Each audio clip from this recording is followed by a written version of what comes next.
Alrighty, so this video is going to be completely unscripted, maybe unedited, I don't know, depends how much I screw up.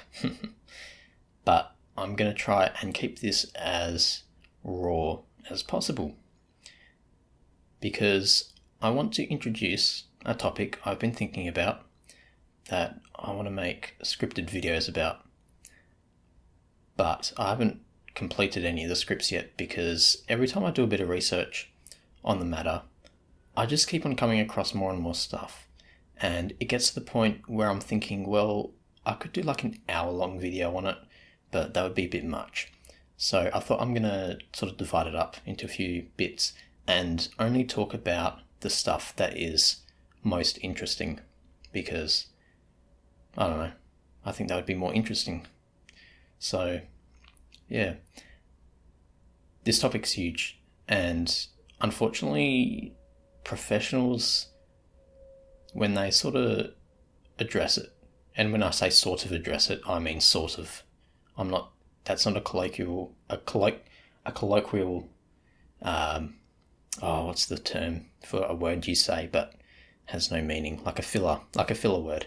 It's not a filler word, I mean sort of address, in the sense that a lot of architects and other professionals related fail to address this problem. And it's a huge problem, which I will tell you now is the problem is narcissism in architecture. And it's a huge problem because the whole industry is suffering.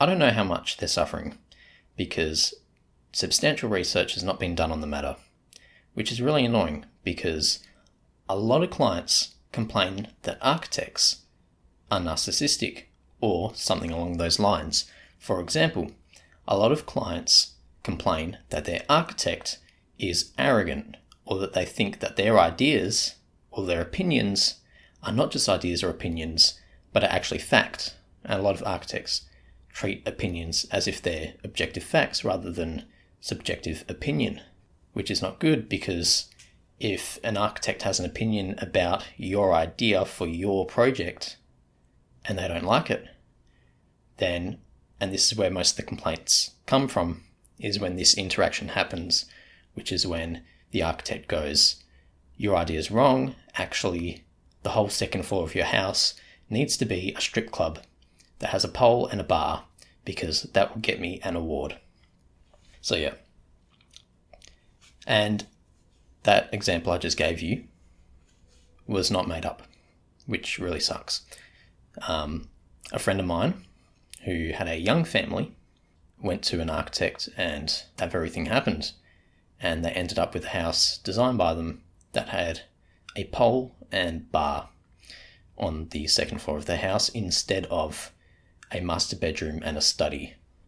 I don't know why a nuclear family would want, especially because these people don't drink much, like hardly at all, let alone, I don't know, pole dance, you know?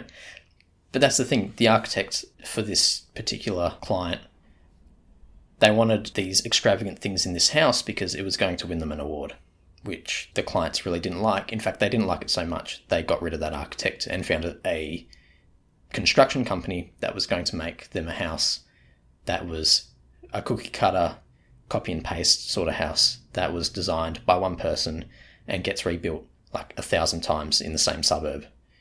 Yeah. You see a lot of those sort of houses in America, more so than Australia, but in Australia we do it too. It's just, I don't know, we do it a bit differently to America. Yeah, so a lot of research hasn't been done into this, and a lot of architects complain about their clients, saying these clients keep on complaining that we're narcissistic, and they're saying it's a bad thing. But of course, the issue with the narcissism is that architects think their opinions are fact, and then architects come up with this opinion that actually narcissism is good and you need it in architecture. So a lot of the times when it is addressed, which it hardly ever is, but the few times it does get addressed, most of the time it is addressed, they fortify their reasons. They defend their reasons for behaving in a narcissistic way. Sorry, I probably didn't explain that very well. But what I'm trying to say is a lot of these narcissistic architects, who may be the majority or a minority of the architects, we don't know. Again, lack of research. We need research into this. The ones who are like this, when they address the problem, end up making themselves look worse and push more people away and make more and more people feel like, actually, you know what? These complaints are very valid and these architects actually are quite narcissistic. When it comes to doing research on architects though, like research has been done, it hasn't been done on narcissism. It's been done on other things like obsessive compulsive disorder, which, fair enough. And an American study, which I can't find at the moment, did find that about 90% of the architects they surveyed were diagnosed with obsessive compulsive disorder. I think it was about 90%, if I remember correctly. But I'll make a scripted video that has a better explanation of all this.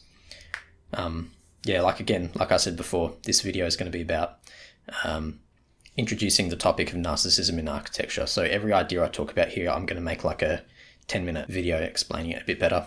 So yeah, it makes you think though, if 90% of these architects surveyed have OCD, then, and assuming that this sample size is a good reflection of architects as a whole, then how many of these architects, how many of those who aren't diagnosed actually do have it?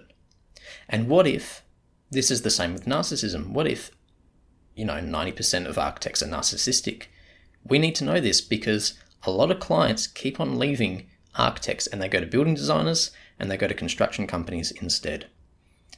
And that's a really important factor to consider when saying that we need research on this, because that is a huge, that gives this sort of research a huge business case.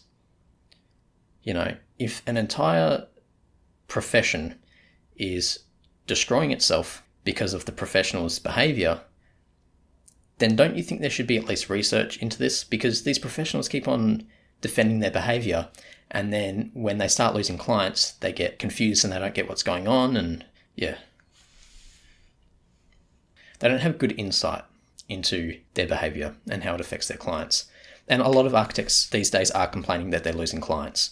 And the reason why a building designer can do so much design work to the point that they are pretty much just like architects anyway is because of automation.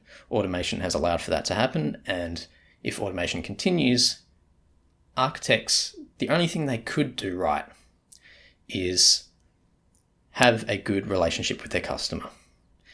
That's the thing that could save architecture from being completely automated.